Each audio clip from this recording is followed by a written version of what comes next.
All right, snappy tune for Jason Nathanson, ABC News entertainment correspondent from L.A., looking to see whether Ocean's 8 will steal the weekend box office. See what I did there, Jason? Steal the, yeah. I saw. Yeah. I heard. How are you?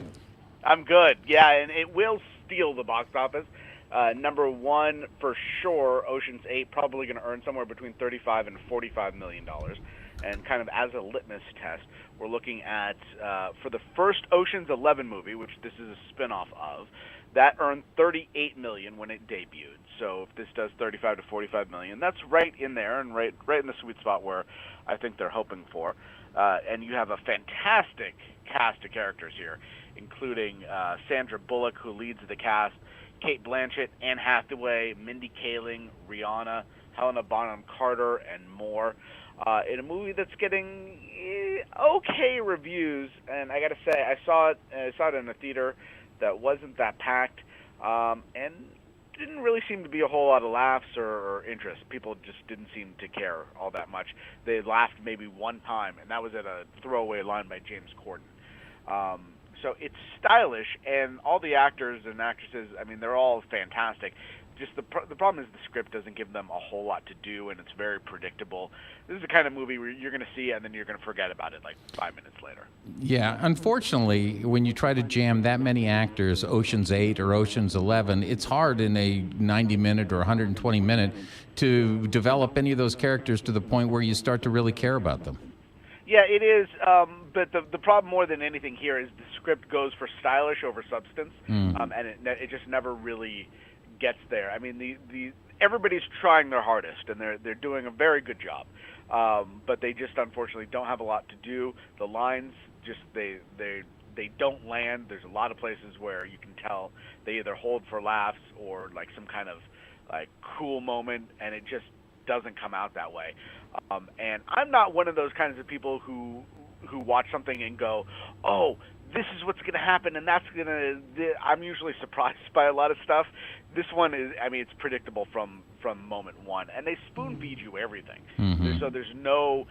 I think at the end, they have a couple twists and turns that you're expected to go, oh, my God, I never saw that coming, but you saw that coming a mile away. Which is so disappointing because, you know, when you have powerhouse actors, and when you see something like this and have a script that's, you know, kind of weak, that's so disappointing to me. But I still want to see it.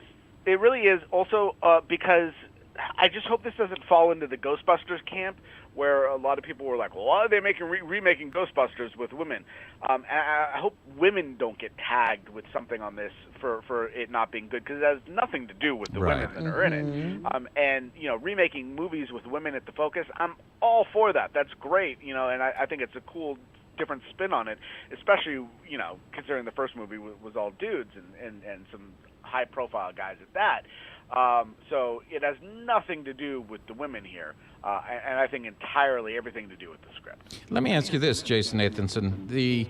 When you put a cast like this together, and having made a couple of movies myself, I think, wow, the payroll on this must be outrageous. Any idea what the actors alone must have made in terms of the budget?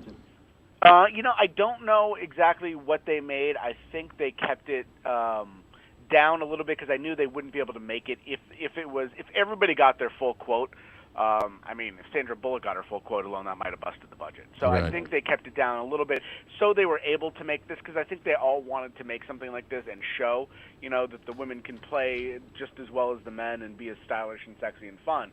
And you have so many big names here that, you know, just if everybody got their quote, that would have been an astronomical movie. And I think they knew, given what the first ones made, that you got to keep the cost down a little bit here. So I wouldn't be surprised, especially given the cachet of a lot of these women, that they may have gotten them for a cheaper salary up front and given them a bigger piece of the back end. On the back end. Anything else going on this weekend, Jason? If Ocean's 8 isn't your thing, is there something else that you might watch? If you like horror movies, Hereditary, starring Toni Collette, is getting fantastic reviews. Ann Dowd also in that. And it's about a family matriarch who passes away and her daughter's family unravels increasingly cryptic and terrifying secrets about their ancestry. forcing them to outrun the sinister fate they've inherited. And it's just getting really, really good reviews as far as being scary and weird and bizarre and freaky. So that's rated R. The other movie in theaters, which is getting some mixed reviews, I've seen some good reviews, but I've seen some calling it the worst movie of the year, which Wow. is Hotel Artemis, which stars Jodie Foster. It's about a hotel where criminals go when after they've been hurt, they go there and they get fixed up and stitched up. You have a fantastic cast here, also including Sterling K. Brown, Jeff Goldblum, Brian Tyree Henry from Atlanta, and a bunch of other people. So the cast is great, but I've seen very, very wildly mixed reviews on this. Interesting. All right, Jason Nathanson, ABC News entertainment correspondent. Thank you, as always, for your insight. All right, take care. All right.